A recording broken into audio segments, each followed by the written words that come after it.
Model paper. राजभाषा संविधान के किस भाग में है? 14, 16, 17, 18। राजभाषा संविधान के किस भाग में है? भाग 17 में है। हमारा आंसर क्या सही है?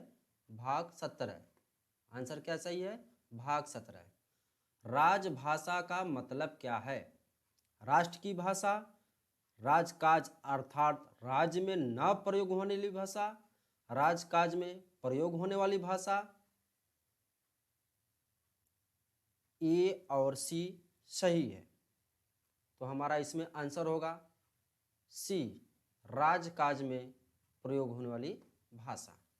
अब चलते हैं हम प्रश्न नंबर 3 की ओर। प्रश्न नंबर 3 की ओर। प्रश्न नंबर 3, संघ की राजभाषा क्या है? हिंदी, अंग्रेजी? केवल उत्तर ए सही है, ए और बी दोनों सही है। इसमें हमारा आंसर होगा ए, हिंदी। संघ की राजभाषा क्या है? हिंदी। अब प्रश्न नंबर 4 पे चलेंगे। भारत का राष्ट्रभाषा क्या है? ए अंग्रेजी, बी हिंदी, सी हिंदी और अंग्रेजी, डी इनमें से कोई नहीं। भारत की राष्ट्रभाषा क्या है? कोई नहीं। तो हमारा आंसर क्या सही होगा? डी, इनमें से कोई नहीं। हम चलते हैं क्वेश्चन नंबर 5 की तरफ।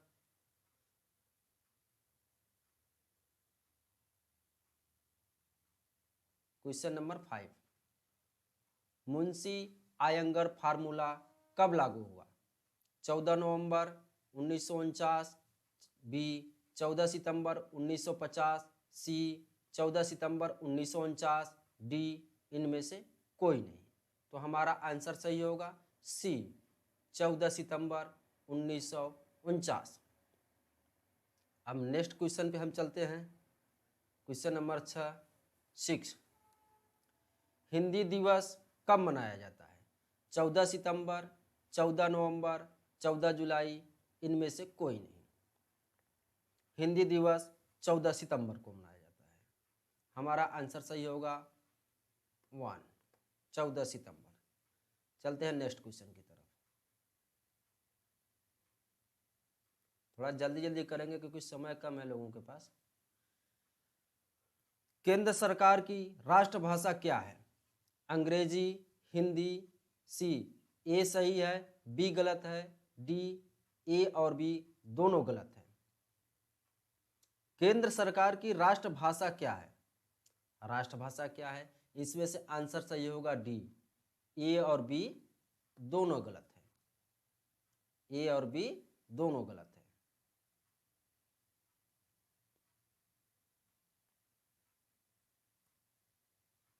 अब चलते हैं नेक्स्ट क्वेश्चन की तरफ। केंद्र सरकार की राजभाषा क्या है? केंद्र सरकार की राजभाषा क्या है? केंद्र सरकार जिस भाषा में कार्य करती है, बी अंग्रेजी भाषा, सी ए और बी दोनों गलत है, डी केवल उत्तर ए सही है। इसमें हमारा आंसर होगा ए, केंद्र सरकार जिस भाषा में कार्य करती है। हमारा आंसर ए सही होगा। अब चलते हैं नेक्स्ट क्वेश्चन की तरफ।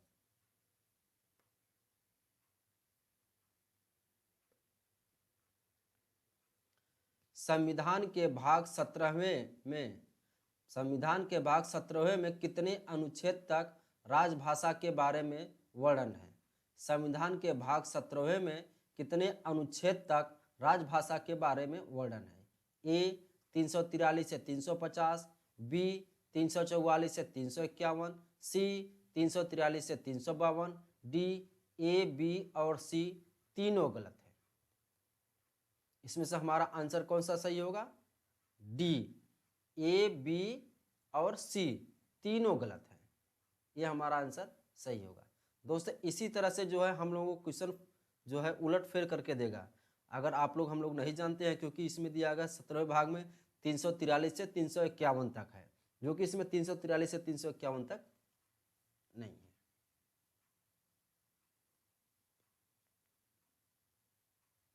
चलते हैं नेक्स्ट क्वेश्चन की तरफ। संविधान भाग 17वें में कितने अनुच्छेद तक राजभाषा का वर्णन है? संविधान के भाग 17वें में कितने अनुच्छेद तक राजभाषा के बारे में वर्णन है? ए 343 से 351, बी 344 से 352, सी 343 से 350, डी 341 से 350। तो इसमें हमारा आंसर सही होगा ए 343 से। अब चलते हैं नेक्स्ट क्वेश्चन की तरफ। दीपक हुड्डा किस खेल से संबंधित है? Hockey, chess, cricket, football. A है hockey, B chain, C cricket, D football. Deepak Hooda cricket से, सी हमारा आंसर सी सही होगा, क्रिकेट से संबंधित है। नेक्स्ट क्वेश्चन, मिस इंडिया 2022 कौन थी? सीनी शेट्टी, फातिमा, मारिया सेन, दीपिका। तो इसमें हमारा आंसर ए सही होगा, सीनी शेट्टी, सीनी शेट्टी। चलते हैं नेक्स्ट क्वेश्चन की तरफ।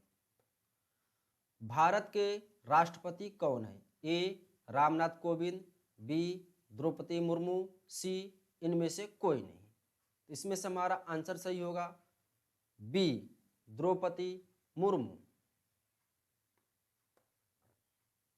चलते हैं नेक्स्ट क्वेश्चन की तरफ। सबसे पुराना ग्रंथ क्या है? Rigveda, A B Samaveda, C Yajurveda, D Atharvaveda. A Rigveda, सबसे पुराना वेद क्या है? ए ऋग्वेद। जैन धर्म के संस्थापक और प्रथम तीर्थकर थे?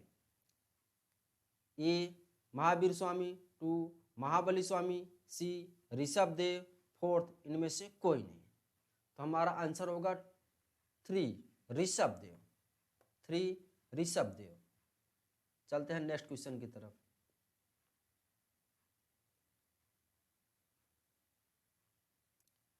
नेक्स्ट क्वेश्चन, पृथ्वी की बहन कौन है? शुक्र, चंद्रमा, बुध, सूर्य। पृथ्वी की बहन कौन है? ए शुक्र, बी चंद्रमा, सी बुध, डी सूर्य। इसमें से हमारा आंसर सही होगा ए शुक्र। साँझ का तारा, साँझ का तारा किसे कहते हैं? वरुण, ए वरुण, बी शुक्र, सी शनि, डी चंद्रमा। तो हमारा आंसर सही होगा बी शुक्र।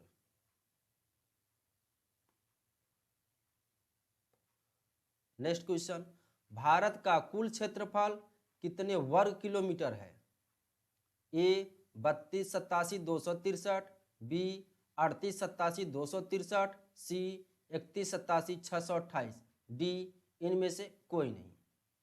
तो हमारा आंसर होगा ए 3287,263 वर्ग किलोमीटर।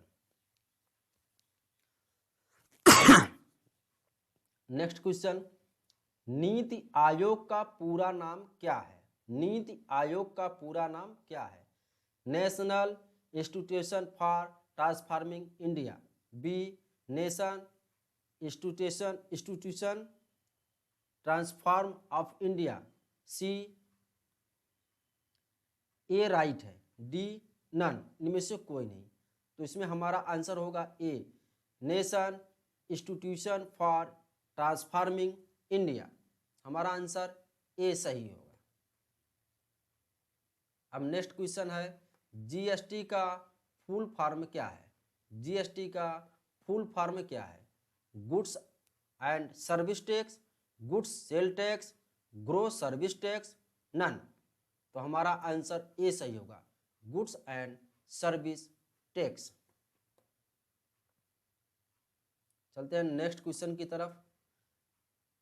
दोस्तों हमने जो है सम्मिलित क्वेश्चन बनाया है आपको रिमेंबर के लिए, आपके जो है परीक्षा में आने के लिए। इसमें से हर मॉडल पेपर से 1 2 3 4 5 क्वेश्चन तो फिक्स है आना है। आईपीसी की धारा 1 क्या है? ए संक्षिप्त का नाम और उनके परिवर्तन का विस्तार और भारत के भीतर किए गए अपराधों का दंड, बी प्रस्तावना, सी केवल ए सही है, डी इसमें से कोई नहीं। इसमें हमारा देखिए प्रश्न बनाते हुए इसमें दो हमने जो है मिस्टेक किया, इसमें हमारा दोनों आंसर ए सही होगा, ए भी सही होगा, केवल ए सही है, सी भी सही होगा। तो परीक्षा में इसी तरह से कभी कभी क्वेश्चन मिस्टेक हो जाते हैं। संक्षिप्त नाम और उसके परिवर्तन का विस्तार और भारत के भीतर किए गए अपराधों का दंड, केवल ए सही है, केवल ए सही पर टिक कर देंगे तो मान्य होगा। अपराध की परिभाषा कहाँ वर्णित है? ए 2 NIPC, बी 2 CRPC, सी 2 NRA, डी इनमें से कोई नहीं। अपराध की परिभाषा 2 CRPC में परिभाषित है, आंसर हमारा बी सही होगा। अब नेक्स्ट क्वेश्चन, अपराध को कितने भागों में बांटा गया है? केवल 4, केवल 3, ए सही है, ए और बी दोनों गलत है। अपराध को कितने भागों में बांटा गया है? ए केवल 4, बी केवल 3, सी ए सही है, डी ए और बी दोनों गलत है। इसमें भी हमारा आंसर सी सही होगा, इसमें हमारा आंसर ए सही है। इसमें हमारा ए सही है मतलब ए भी आ जाएगा, ए भी आ जाएगा, तो हम इसमें टिक करेंगे ए सही है, तो हमारा आंसर सी सही होगा। चलिए नेक्स्ट क्वेश्चन की तरफ।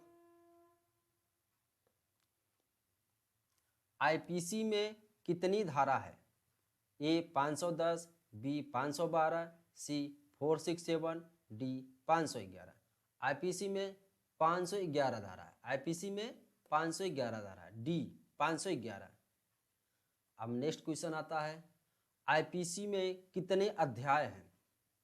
आईपीसी में कितने अध्याय हैं? ए 20, बी 15, सी 23, डी 22। तो हमारा आंसर सही होगा सी 23। आईपीसी में 23 अध्याय हैं। नेक्स्ट क्वेश्चन, भारतीय दंड संहिता का पूरा नाम क्या है? ए आईपीसी 1860, बी आईपीसी 1890, सी आईपीसी 1990, सी डी आईपीसी 1870। इसमें हमारा आंसर सही होगा ए आईपीसी 1860। नेक्स्ट क्वेश्चन, आईपीसी में लोक शब्द किस धारा में है? आईपीसी में लोक शब्द किस धारा में है? ए 10, बी 18, सी 20, डी 12। तो हमारा आंसर सही होगा डी 12। नेक्स्ट क्वेश्चन देखते हैं, सीआरपीसी का पूरा नाम क्या है? ए क्रिमिनल कोड प्रोसीड्यूर, क्या लिखियो भाई, a criminal code procedure 1973, D code of criminal procedure 1973, सी केवल ए सही है, बी गलत है, बी सही है, डी लिखता है बी सही है, ए गलत है। तो हमारा इसमें आंसर सही होगा डी, बी सही है, ए गलत है। बी क्या है? दी code of criminal procedure 1973, the code of criminal procedure 1973, produce procedure PROCEDURE procedure. तो इसमें हमारा आंसर डी सही होगा। इस तरह के भी क्वेश्चन जो है आते हैं जो कि हम उसमें कंफ्यूज हो जाते हैं। नेक्स्ट क्वेश्चन क्या है, सीआरपीसी की धारा 1 क्या है? अब तो भाई सबको 1 पता होगा, लेकिन इसमें जो है कुछ लोग को नहीं पता होता है। कुछ लोग बोलेंगे प्रस्तावना। सीआरपीसी की धारा 1 क्या है? फर्स्ट नाम और विस्तार प्रारंभ, सेकेंड प्रस्तावना, थर्ड परिभाषा, फोर्थ प्रारंभ। तो इसका आंसर 1 सही होगा, नाम विस्तार और प्रारंभ। नेक्स्ट क्वेश्चन, सीआरपीसी की धारा 2 क्या है? ए अपराध, बी आरोप, सी परिभाषा, डी इनमें से कोई नहीं।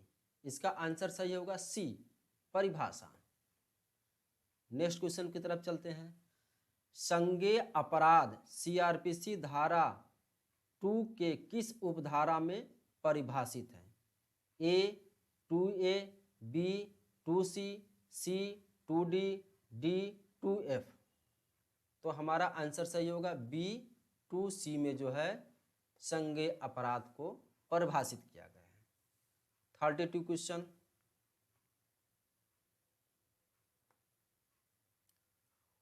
वारंट सीआरपीसी में कहाँ परिभाषित है?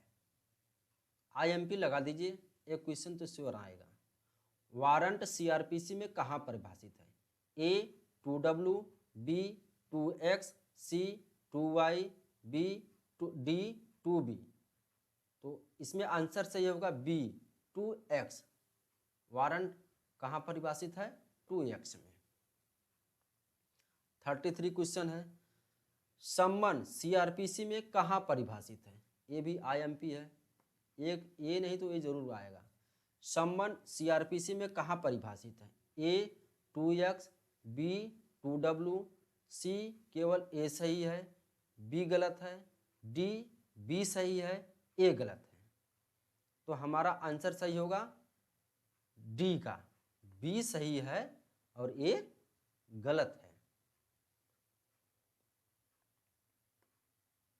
नेक्स्ट क्वेश्चन देखते हैं, सीआरपीसी में कितनी धारा है?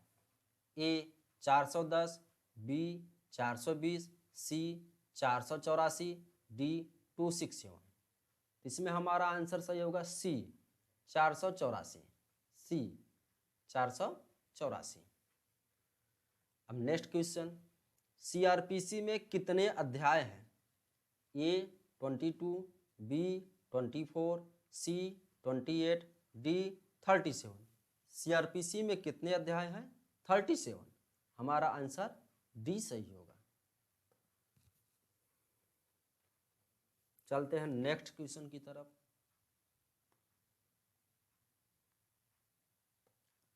IEA का फुल फॉर्म क्या है? हो सकता है इस टाइप भी क्वेश्चन जो है एग्जाम में दे। एग्जाम के देखते हुए क्वेश्चन बनाया गया है। अगर आपको हमारा मॉडल पेपर अच्छा लगा तो प्लीज़ हमारे चैनल को सब्सक्राइब कर देना, ताकि हमको कोई मोटिवेशन मिले। तो मैं आपको, और कमेंट ज़रूर करना, अगर जहां आपको मिस्टेक या कुछ समझ में आए तो कमेंट करना ताकि सुधार हो सके। IEA का फुल फॉर्म क्या है? A Indian evidence act 1872, B Indian evident act 1872, C Indian evidence act 1872, D none. इसमें से कौन सा आंसर सही होगा? इसमें से आंसर ए सही होगा, Indian evidence act 1872। Evidence, evidence, evident नहीं, एविडेंस एक्ट 1872। नेक्स्ट क्वेश्चन देखते हैं, IEA की धारा 1 क्या है? IEA की धारा 1 क्या है? ए संक्षिप्त नाम, बी विस्तार व प्रारंभ, सी संक्षिप्त नाम विस्तार व प्रारंभ, डी परिभाषा।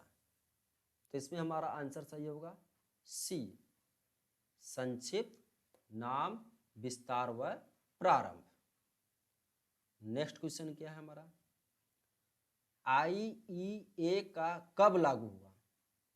ए 1 सितंबर 1872, बी 7 सितंबर 1872, सी 1 जुलाई 1872, डी नन, मतलब कोई नहीं। इसमें हमारा आंसर होगा ए 1 सितंबर 1872। नेक्स्ट क्वेश्चन की तरफ चलते हैं,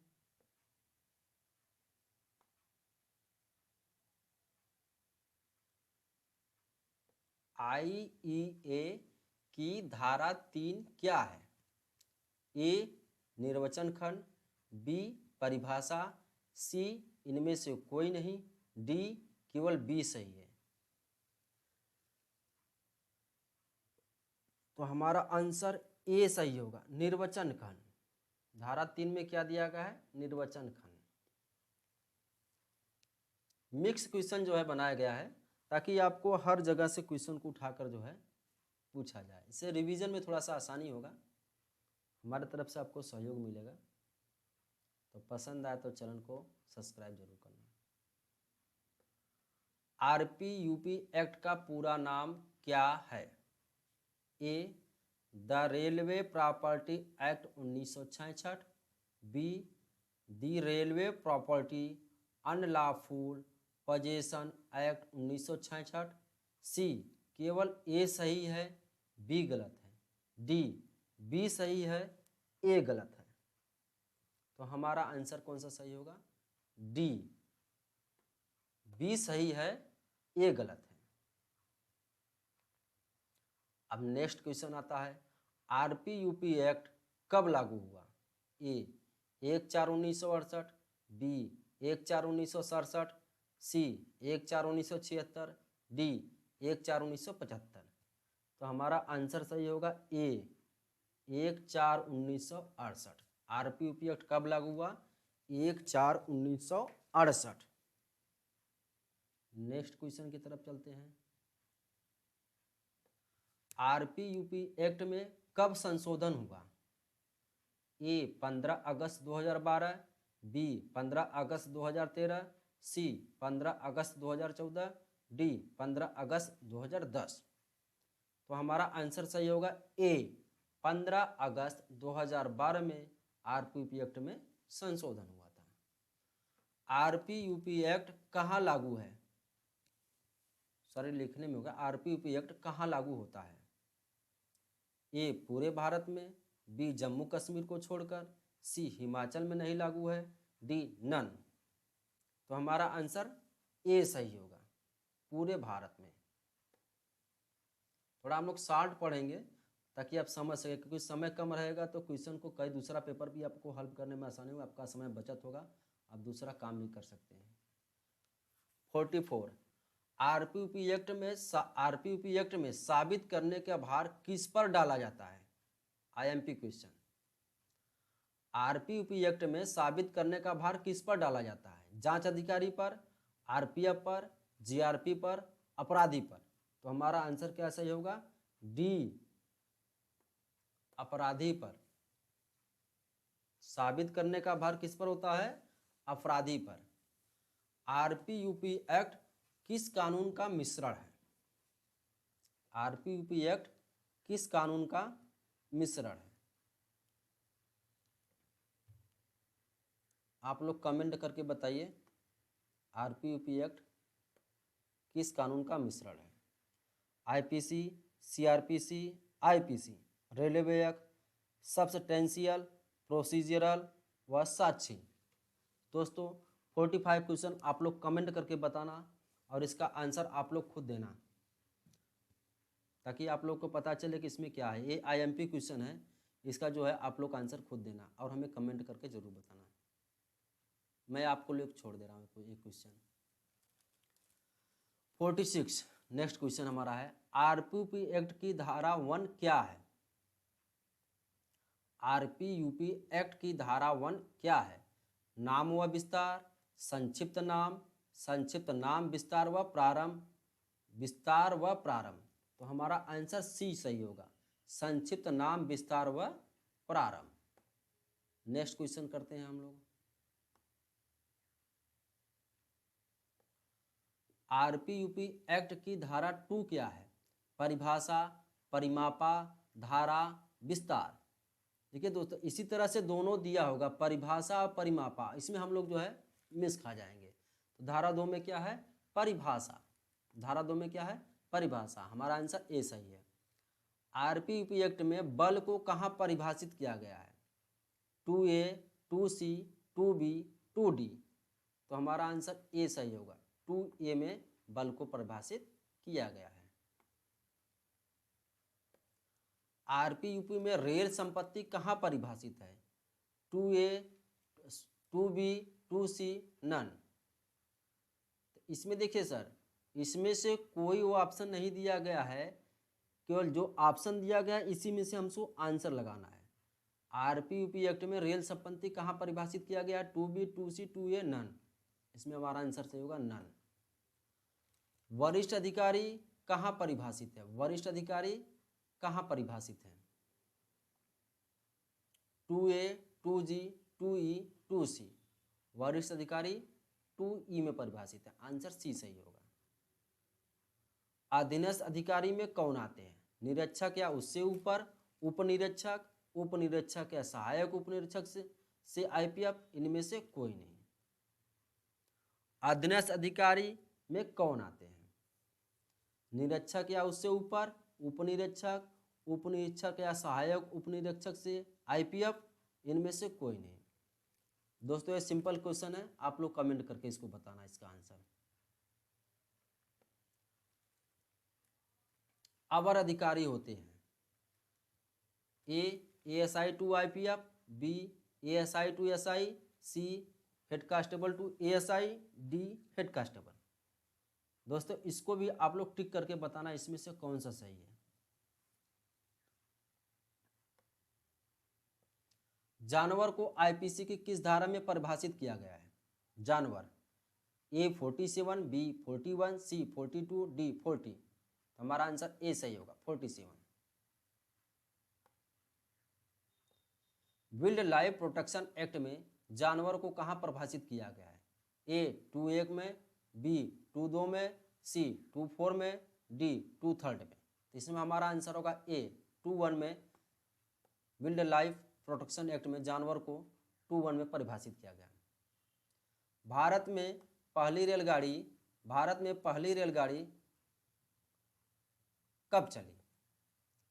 ए 16/5/1853, बी 16/4/1853, सी 10/4/1852, डी 10/4/1853। तो हमारा आंसर सही होगा बी 16/4/1853 में पहली रेलगाड़ी चली। ये क्वेश्चन नहीं देगा तो इस तरह से क्वेश्चन दे देगा, भारत में पहली रेलगाड़ी कहां से कहां तक चली? ए मुंबई से घाटकोपर, बी कलकत्ता से बर्धमान, सी मुंबई से थाने, डी इनमें से कोई नहीं। हमारा आंसर सी सही होगा, मुंबई से थाने। नेक्स्ट क्वेश्चन, भारत में पहली रेलगाड़ी कितने किलोमीटर चली? ए 22, बी 32, सी 24, डी 28। आंसर हमारा बी सही होगा, 32 किलोमीटर चला था। पहली रेलगाड़ी जो है कितने किलोमीटर चला? 32 किलोमीटर। भारत में पहला रेल अधिनियम कब बना? भारत में पहला रेल अधिनियम कब बना? दोस्तों आप लोग कमेंट करके इस क्वेश्चन को बताना। कुछ क्वेश्चन को मैं छोड़ दिया हूँ, टिक नहीं किया हूँ आप लोगों के लिए, ताकि आप लोगों का मेमोरी जो है देख सके कि कौन सा क्वेश्चन आप लोग इसमें कर सकते हैं। तो प्लीज़ दोस्तों हमें कमेंट करके बताना ये क्वेश्चन के बारे में। नेक्स्ट क्वेश्चन, रेलवे एक्ट अधिनियम किस नाम से जाना जाता है? हमारा आंसर ए सही होगा, रेल अधिनियम 1989। चलते हैं नेक्स्ट क्वेश्चन की तरफ, थोड़ा फास्ट करेंगे तो हम उन लोग जो है थोड़ा हो जाए। रेलवे अधिनियम में कितने अध्याय हैं? 21, 24, 16, 25। हमारा आंसर सी सही होगा, 16। रेलवे अधिनियम में कितनी धारा है? 40, 198, 280। आंसर सी सही होगा, 200। रेलवे अधिनियम में कितने शब्दों की परिभाषा दी गई है? 41, 42, 40, 39। आईएमपी क्वेश्चन है 42। रेलवे अधिनियम में 42 शब्दों की परिभाषा दी गई है रेल के बारे में। रेल अधिनियम की धारा 2 क्या है? रेल अधिनियम की धारा 2 में क्या दिया गया है? प्रस्तावना, परिभाषा, दंड, जुर्माना। परिभाषा, बी आंसर सही है, परिभाषा। भारतीय संविधान में मौलिक अधिकार कहां से लिया गया है? ब्रिटेन, रूस, America, Japan. C America, C America. मानवाधिकार अधिनियम किस वर्ष लागू हुआ? 1991, 1992, 1993, 1994। आंसर सी 1993 में लागू हुआ। राष्ट्रीय मानवाधिकार का मुख्यालय कहाँ है? Lucknow, Bangalore, Delhi, Mumbai. Answer C Delhi. Answer C Delhi. Next question, J act 2015 कितने उम्र के बच्चों द्वारा किए गए जघन्य अपराध के लिए विशेष प्रावधान है? 16, 18, 14, 12। आंसर हमारा ए सही है, 16। जे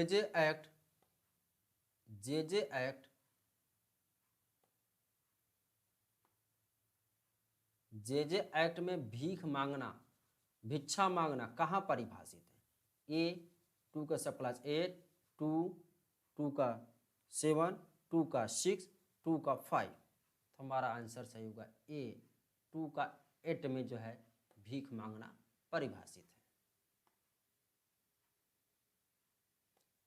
है। नेक्स्ट क्वेश्चन, एनडीपीएस एक्ट में मनोत्तेजक पदार्थ का उल्लंघन के लिए दंड किसमें है? 20, 21, 22, 24। आंसर हमारा 22 में। आंसर 22 में। सूचना का अधिकार अधिनियम कब लागू हुआ? 12 अक्टूबर 2005, 12 अक्टूबर 2004, 12 अक्टूबर 2006, 12 अक्टूबर 2007। आंसर हमारा 12 अक्टूबर 2005।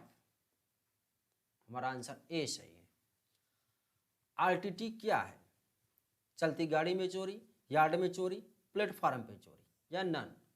आंसर हमारा ए चलती गाड़ी में चोरी। एफआईआर क्या है? एफआईआर क्या है? प्रथम सूचना report, first inquiry report, first aid box, none. Answer हमारा 1 सही है, प्रथम सूचना रिपोर्ट।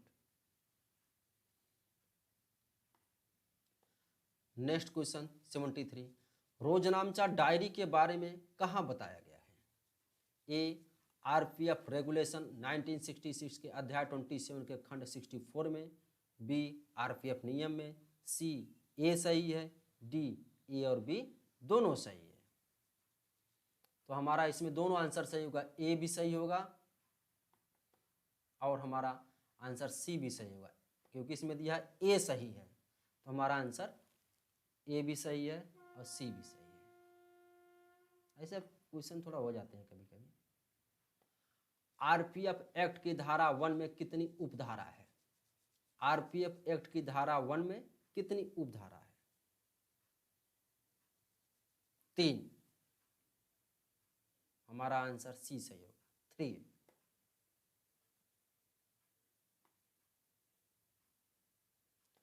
आरपीएफ एक्ट की धारा 2 क्या है? परिभाषा, प्रस्तावना, दंड या रेल रसीद। हमारा आंसर ए सही होगा, परिभाषा। आरपीएफ एक्ट में बल, आरपीएफ एक्ट में बल कहाँ है?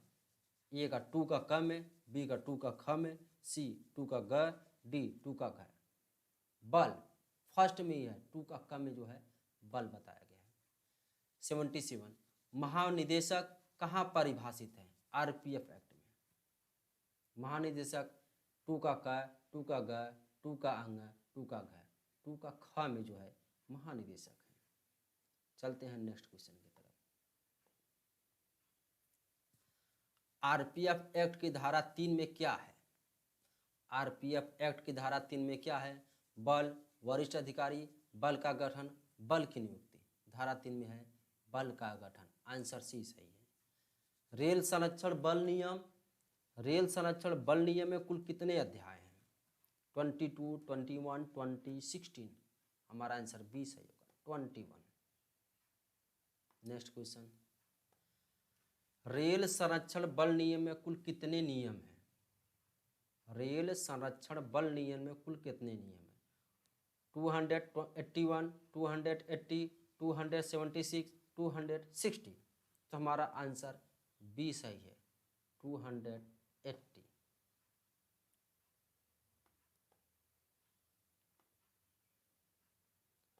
क्वेश्चन। नेक्स्ट, नियम 1 क्या है? नियम 1 क्या है? संक्षिप्त नाम और प्रारंभ। संक्षिप्त नाम और प्रारंभ।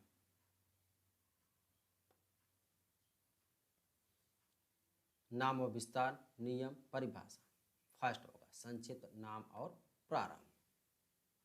चलते हैं नेक्स्ट क्वेश्चन की तरफ। रेल संरक्षण बल नियम ऐसे सभी व्यक्तियों पर लागू होने जो अधिनियम के अधीन है, किसमें दिया है? रेल संरक्षण बल नियम ऐसे सभी व्यक्तियों पर लागू होंगे जो अधिनियम के अधीन है, किसमें दिया गया है? ये हमारा दिया गया है, बी आंसर सही होगा। 1 के तीसरा पॉइंट में दिया गया है। हमारा जो रेल संरक्षण बल नियम है उसका जो है तीसरा पॉइंट में ये दिया गया है। संक्षिप्त नाम रेल संरक्षण बल नियम 1987 है, किस उपधारा में दिया गया है? किस उपधारा में दिया गया है? ये हमारा क्वेश्चन जो है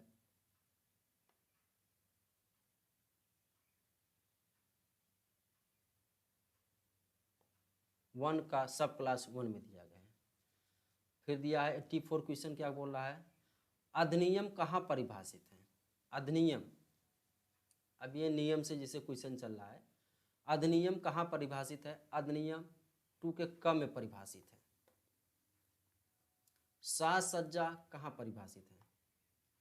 साज सज्जा, साज सज्जा कहाँ परिभाषित है?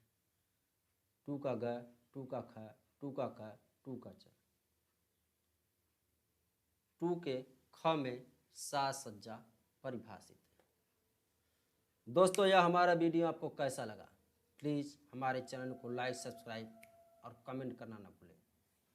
जल्द ही हम आपको नेक्स्ट एक सॉल्व पेपर जो है उपलब्ध कराएंगे। प्लीज़ हमारे चैनल को सब्सक्राइब, लाइक और कमेंट ज़रूर करना। Thank you.